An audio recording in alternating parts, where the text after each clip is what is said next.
Hello, I'm Professor Nancy Levitt, and we're going to talk about study techniques. One of, if not the major thing that 1Ls worry about is one monster test at the end of the semester, and that test is going to be over this large volume of material that you're trying to comprehend and retain. But you don't just decide in August to go run a marathon in December, right? You log miles, you run a 5K, a 10K at half.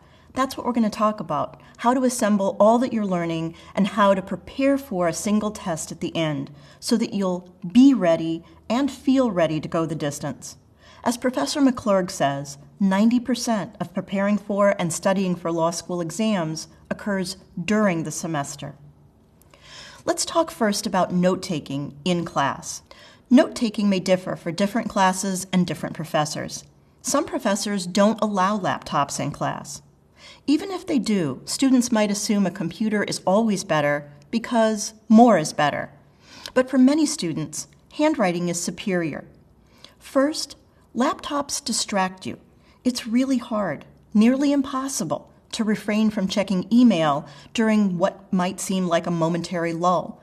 And there you are, off in Gmail land, thinking that you're a good multitasker. People who try to multitask during classes don't perform as well on exams. But even if you pay good attention and only use your computer to take notes, there are some studies showing that people who handwrite notes in class tend to perform slightly better on tests. Why? Because the people who handwrite aren't acting like robotic word processors and trying to get down all the words. They're actively listening and mentally sorting precisely because they can't write as fast as anyone talks. And that active engagement helps them prioritize what's important about the material. Professor McClurg tells a great story in the book 1L of a Ride about being in trial and asking the court reporter what she thought about the testimony of a key witness. When she said she didn't remember it, Professor McClurg said, "How could you not remember any of it? You took down every word verbatim." She said that she never thinks about what's being said because that would interfere with her recording it accurately. All of that said, you need to play to your own strengths. If you have cramped and slow handwriting and you're a wizard fast typist with an immense amount of self-control when it comes to email, you might prefer to type. So what should you be taking notes on in class? The major rules and doctrines, the tests or principles, and the exceptions. Every rule will have a family of exceptions, with little baby exceptions to the exceptions. Get down the rules and understand the reasons behind them. If the rules are straight from a case or statute, write down the operative language as best you can, but check back with the original source after class. Anything a professor writes on the board or shows on a slide is probably important enough to write down. Try to write down the gist of hypotheticals because the key to understanding doctrines isn't to memorize rules, but to understand how to make arguments each way when applying them to various fact situations. You can probably also get some excellent advice, either from faculty themselves or from upper-class students, about what's important to individual professors, both in class and on the exam, so that you can tailor your intake to the expected output: essays, multiple choice, issue spotting, advice letter to a client, and so on. You'll find some really good note-taking examples in Chapter 12 of the book. A second step in preparation is to conduct periodic review. Not doing this could be the single biggest mistake law students make. They think they're keeping up with daily assignments and taking good notes in class, and they'll prepare for finals come finals time. That may have worked in college. It won't work in law school. You can't wait until the end of the semester to start reviewing. You can't cram in law school. Memory curve studies show that people lose between 40 and 70% of what they learn after just 2 days. Periodic review can help embed the material that's learned. You'll need to set aside time after class to integrate class notes with your briefs or material prepared before class. This is a key piece of advice. When class is over, don't just move on to the next assignment. Go back and synthesize what you learned from the class that just ended before moving on. Outlining. One of the best ways to review is to create an outline. An outline is just a compendium of all of your class notes, hypos, examples, and ideas from briefing in one organized place. So a sample torts outline might begin something like this. Don't spend time worrying about Roman numeral format. Should this be little b and tiny 1? The idea is to collect all of your briefs, notes, cases into an organized and easy-to-use single document, an outline, for each course. Begin your outlines early, by perhaps the 3rd week of school, and keep them up to date. Many law students create a main comprehensive outline, usually tabs so that you can find issues easily, and then either a table of contents or a short several-page capsule outline.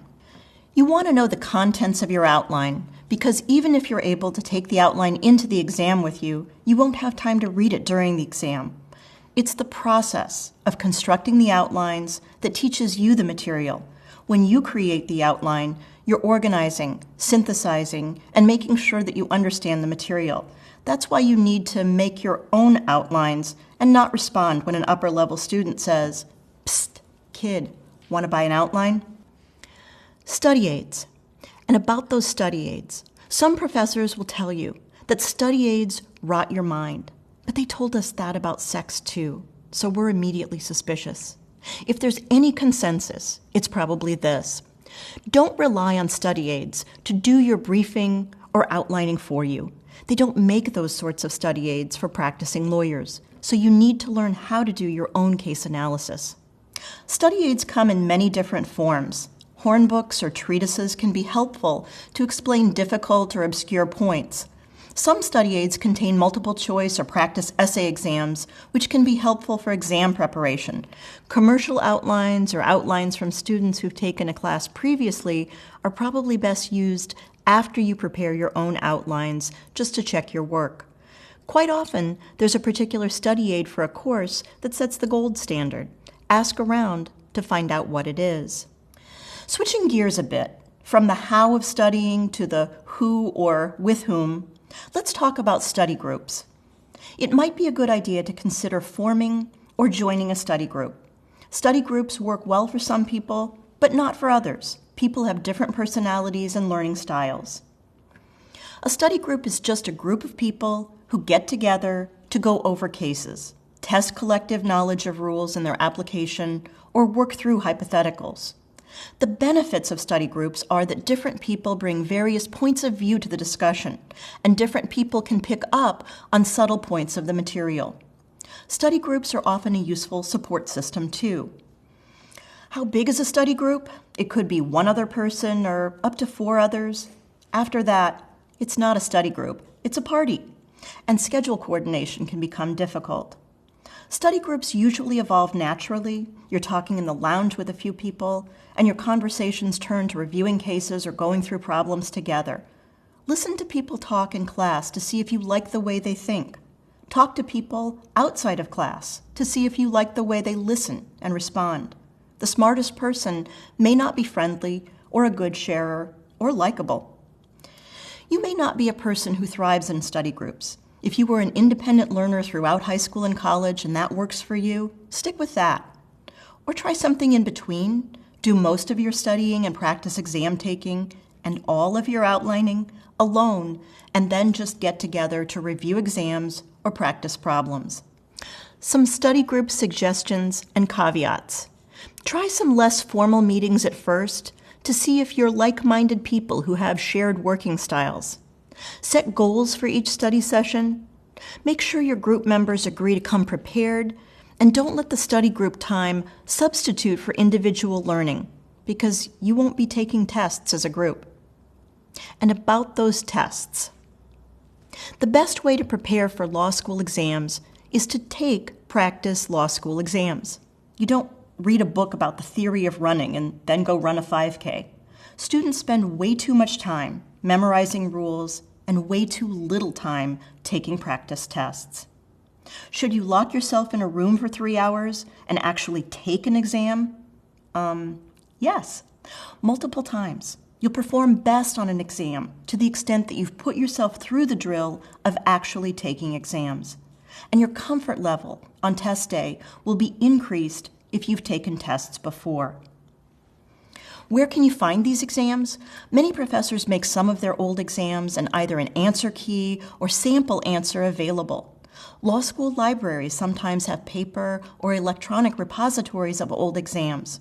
Sometimes professors actually recycle questions, or have standard items that they always test for, and you'll be able to glean those patterns if you've looked at their old exams.